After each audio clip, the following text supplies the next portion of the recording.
Mr. Chairman, and good morning to all.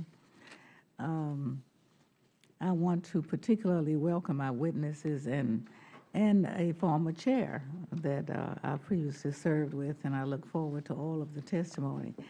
At this time, the Democratic Caucus is having a meeting, organizational meeting, that supposed to have started at 9, but because of the lateness of the ranking member meeting, it started a little bit late. So our members that are returning and concerned about what committees they're going to be on for the next time will probably not be here today.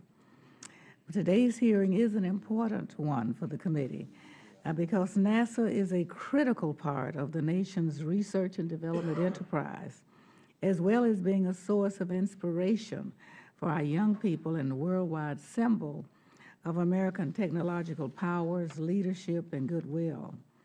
We want NASA to succeed in its endeavors because its success benefits our nation in many, many ways.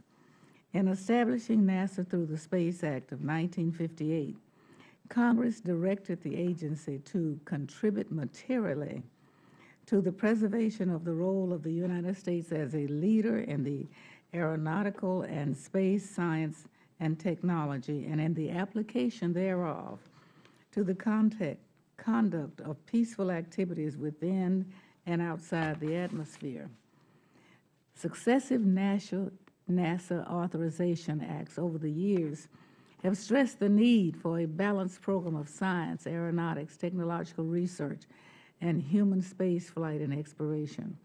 The result had been that this balanced program has given advances that have enhanced knowledge, promoted innovation and economic vitality, inspired our youth, and deepened our understanding of the Earth and environment. However, in recent years, NASA's ability to carry out its mission has been eroded. In that regard, it's estimated that NASA's purchasing power has actually decreased by about 18% in the constant dollars from fiscal year 1992 to fiscal year 2012, in spite of the agency being given a number of major initiatives to carry out over that same period. In fact, last year's appropriated budget was about $1 billion less than fiscal year 2010. The cumulative impact of this budgetary instability has been felt by all of NASA's programs and its institutional infrastructure, a problem also highlighted by NASA's Inspector General in a recent report. And we will hear similar concerns raised by the National Research Council witness today as he discusses his panel's recently released report. Ironically, the issues considered by NRC panel are not new to this committee.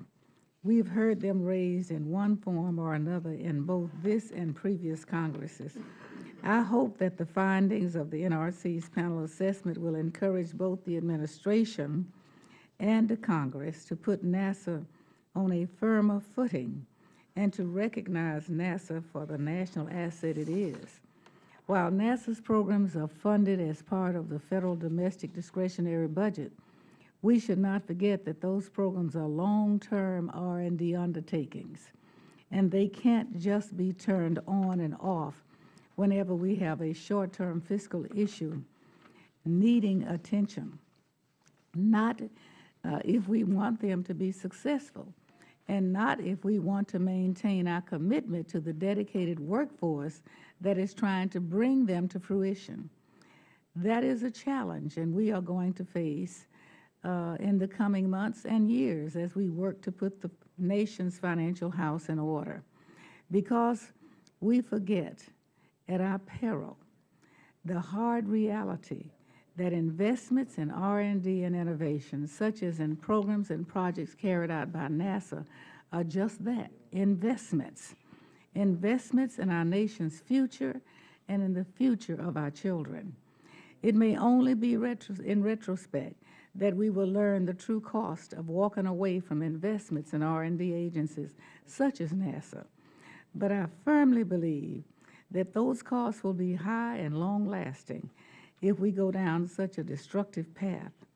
I hope we don't do so, because other nations increasingly recognize the benefits that a strong and active space program can deliver. And as a result, we see them being willing to make the necessary investments to build their capabilities, even in their days of obscurity. Mr. Chairman, our leadership and preeminence in space and aeronautics are at stake. Our children's future jobs and long-term global competitiveness are at stake.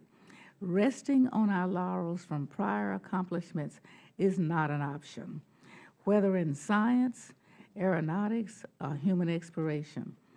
That is not to say that we shouldn't do all we can to encourage efficiencies in NASA's programs and infrastructure and eliminate waste wherever we find it. But all of those efficiencies will be naught if we do not also recognize that sustained investments in research, technology, and development must also be made if NASA is to succeed.